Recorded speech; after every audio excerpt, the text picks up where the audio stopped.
قبر پر ایک تختی لگی ہوئی تھی جس پر لکھا ہوا تھا، میں بڑا اہم تھا، یہی میرا وہم تھا۔ ہاں، ہمیں لگتا ہے کہ میرے بغیر دنیا کو بہت مشکل ہو جائے گی۔ نہیں جناب، کس نے یہ بات آپ کے ذہن میں ڈالی ہے؟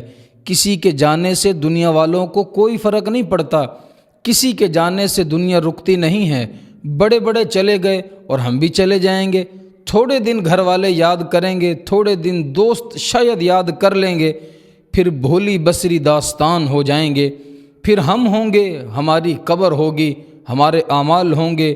کاش قبرستان جا کر یہ خیال آتا رہے، کہیں بھی چلا جاؤں آنا ادھر ہی ہے۔ جس کو یہ سمجھ آ گئی نا، پھر وہ حرام روزی نہیں کمائے گا، پھر وہ دھوکہ، فراڈ، بے ایمانی، جھوٹ اور اللہ کی نافرمانی نہیں کرے گا۔ کبھی کسی قبر کے اندر کوئی تجوری دیکھی ہے؟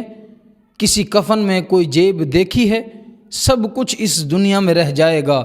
جب پتہ ہے کہ اس دنیا سے کچھ بھی ہم ساتھ لے کر نہیں جائیں گے، سب کچھ یہیں چھوڑ کر جائیں گے، تو پھر کیوں ہم رب کی نافرمانی کرنے سے باز نہیں آتے؟ وقت ہے، اپنے روٹھے ہوئے رب کو منا لو۔ یہ نہ ہو کہ رب کو منانے کا وقت بھی نہ ملے اور موقع بھی نہ ملے اور موت کا بلاوا آ جائے۔